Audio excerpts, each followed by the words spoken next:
Ya, sudah.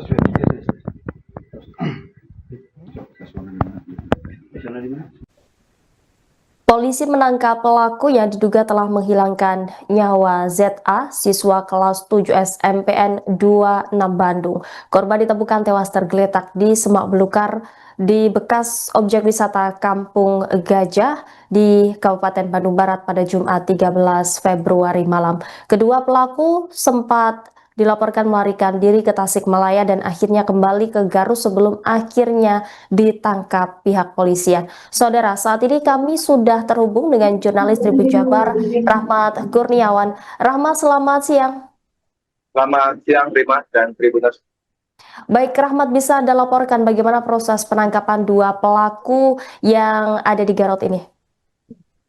Baik, Rima dan Tribuners, dapat saya laporkan sedikit terkait penemuan mayat di ex Kampung Gajah, ex wisata Kampung Gajah di Desa Cihideng, Kecamatan Panompong, Kabupaten Bandung Barat pada pada hari Jumat lalu, di mana saat itu ada sekelompok atau konten kreator begitu yang tengah melakukan membuat konten di malam itu, dan di dalam rangkaian membuat konten itu mereka menemukan sesosok mayat begitu, seorang laki-laki. Dan awalnya memang konten kreator ini mencium adanya bau tidak sedap seperti bau bangkai, dan di awalnya diduga sebagai bangkai kucing, namun setelah ditelusuri ke sumber bau, dan di situ terlihat ada seorang pria yang telah menjadi mayat.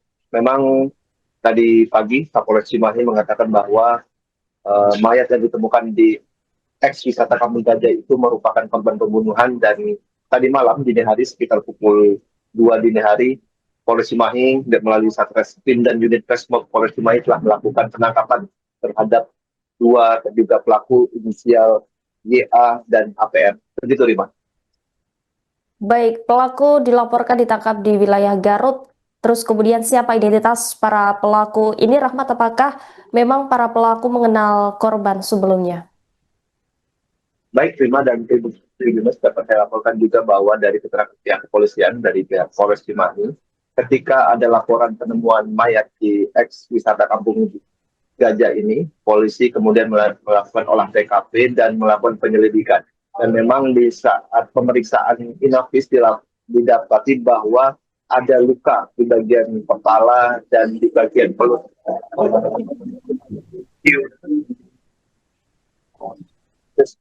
Ada luka di bagian kepala dan perut korban, dan di situ polisi melakukan penyelidikan lebih lanjut dan akhirnya menyimpulkan bahwa korban ini merupakan seorang pelajar, identitasnya seorang pelajar dari SMP 26 Kota Bandung, dan di situ dilakukan penelusuran lebih lanjut bahwa disimpulkan bahwa si QAA ini merupakan ZA ini merupakan korban pembunuhan.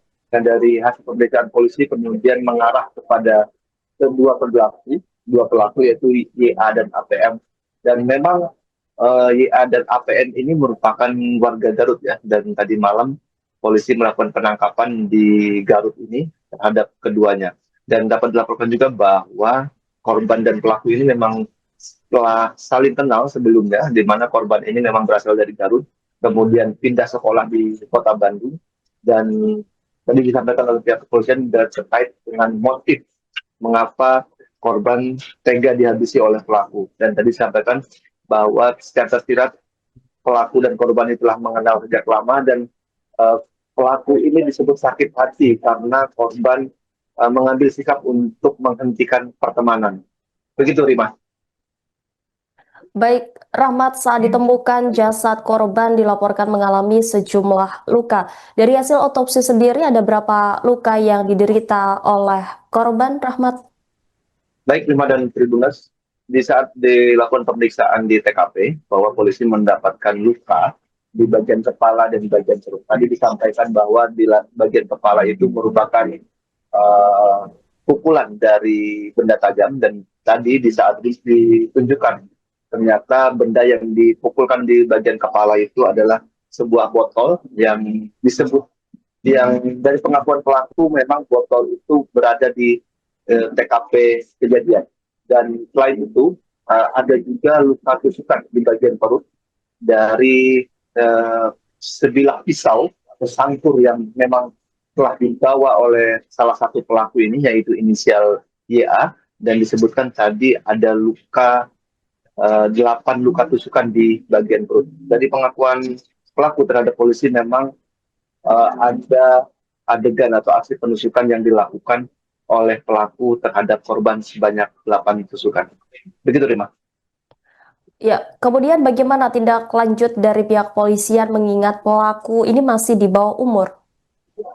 Baik, Rima dan Tribuners, memang dari pihak polisian menyampaikan bahwa kedua pelaku ini masih berada di bawah, merupakan anak di bawah umur, berumur 16 dan 17 tahun, di mana disebutkan bahwa salah satu pelaku ini masih duduk di bangku SMK di Garut, dan memang tadi polisi menyampaikan bahwa ada 2 pasal yang disangkakan atau dijerat terhadap 2 pelaku, di mana ada di pasal KUHP dan Undang-Undang Perlindungan Anak. Terkait dengan KUHP sendiri, polisi menjerat dengan pasal pembunuhan berencana, di mana tersangka ini akan terjerat atau menghadapi ancaman paling lama pidana penjara 20 tahun hingga hukuman mati. Begitu, Mas. Baik, terima kasih Rahmat Kurniawan, jurnalis Tribun Jabar atas laporannya. Selamat kembali bertugas.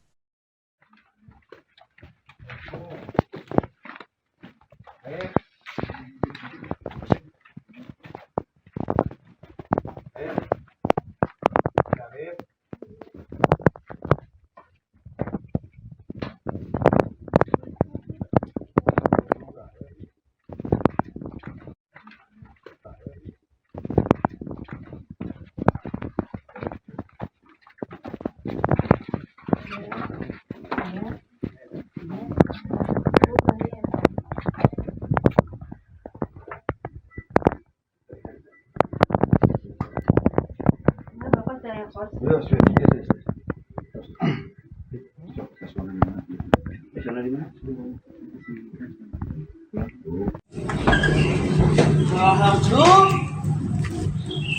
Alhamdulillah. Wah.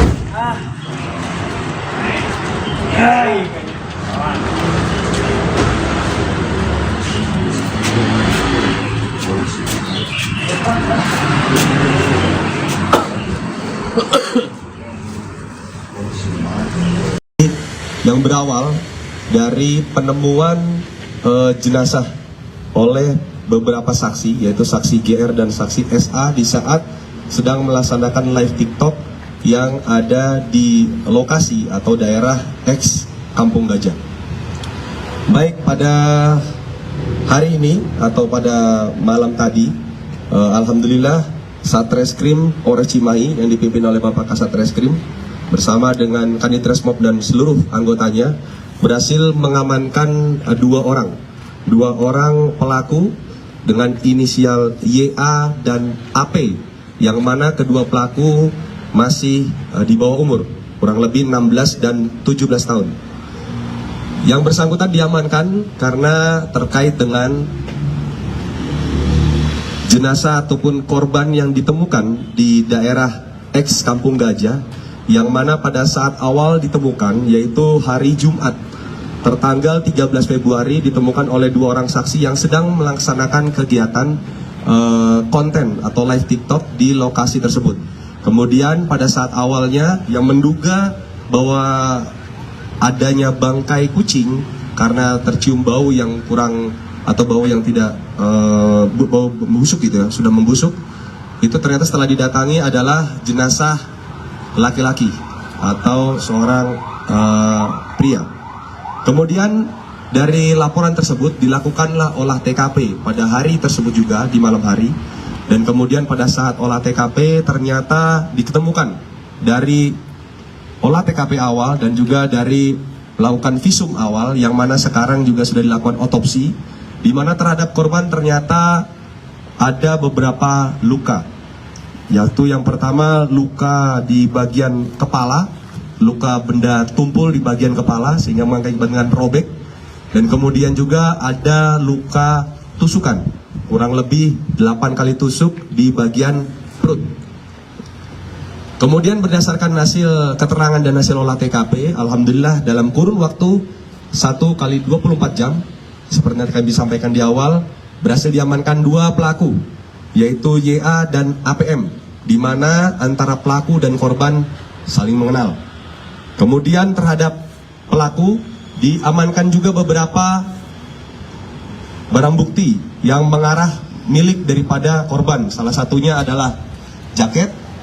Jaket ini adalah jaket yang dikenakan oleh korban, yang ini adalah pemberian dari pelaku YA kepada korban ZA. Diambil kembali. Kemudian juga ada barang milik korban yang berhasil diamankan dari tangan pelaku, yaitu HP milik korban. Kemudian barang bukti lain yang berhasil diamankan yaitu adalah 1 buah sangkur atau pisau yang digunakan sebagai alat penusuk kepada korban. Kemudian juga diamankan botol, di mana botol ini memang ada di lokasi yang digunakan untuk memukul awal. Jadi perkenaan kepada bagian kepala awal dengan menggunakan botol. Kemudian pada saat korban terjatuh, akhirnya dikeluarkanlah pisau atau sangkur yang sudah dipersiapkan di dalam jaket oleh pelaku sehingga langsung dilakukan penusukan.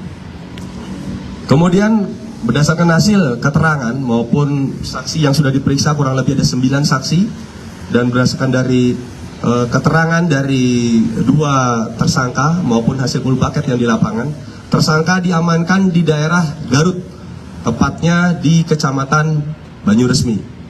Kemudian perlu kami sampaikan terkait dengan masalah motif, bahwasanya motifnya secara garis besar yang perlu kami sampaikan adalah pelaku merasa sakit hati terhadap korban, di mana korban memberikan pernyataan sikap bahwa untuk menghentikan pertemanan dengan pelaku, sehingga itulah yang membuat akhirnya pelaku sakit hati dan akhirnya menyusul dari Garut menuju ke Kota Bandung dengan niatan memang untuk menghabisi atau membunuh korban.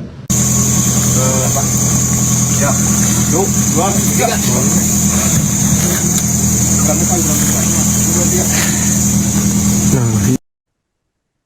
Terungkap alibi pelaku pembunuhan siswa SMP di Bandung Barat yang ditemukan tewas di bekas objek wisata Kampung Gajah pada Jumat 13 Februari. Diketahui saat Reskrim Polres Cimahi berhasil mengamankan 2 pelaku berinisial YA dan AP di Kabupaten Garut dalam kurun waktu 1 kali 24 jam setelah penemuan jasad. Kepada penyidik, pelaku mengaku sempat membuat narasi seolah korban masih hidup. Setelah menghabisi nyawa korban, pelaku mengambil dan menguasai handphone korban. Keesokan harinya, pelaku sempat dipanggil oleh ketua RT setempat untuk kemudian dimintai keterangan. Hingga pada malam harinya, HP korban digunakan oleh pelaku untuk membuat narasi seolah korban masih hidup. Pelaku mengirim pesan kepada sejumlah teman korban terkait penculikan. Dalam chat yang ditulis pelaku, korban dibuat seolah panik karena diculik orang tak dikenal menggunakan mobil. Pelaku sengaja menyebarkan informasi palsu tersebut untuk mengelabui petugas dan keluarga korban. Sementara itu, dari hasil otopsi jenazah, korban menderita luka tusuk sebanyak 8 dan luka benda tumpul di bagian kepala. Adapun motifnya, pelaku mengaku sakit hati setelah korban menyatakan sikap tidak lagi berteman. Korban tidak kembali, ternyata ada kecurigaan dari pihak keluarga, yang mana pihak keluarga awalnya sudah mengetahui bahwa antara korban dengan pelaku memang berteman ya. Punya hubungan pertemanan. Kemudian didatangi dan sempat pelaku dengan pelaku YA, eksekutor, dengan pelaku AP yang membantu ini sempat besoknya dikumpulkan oleh Pak RT.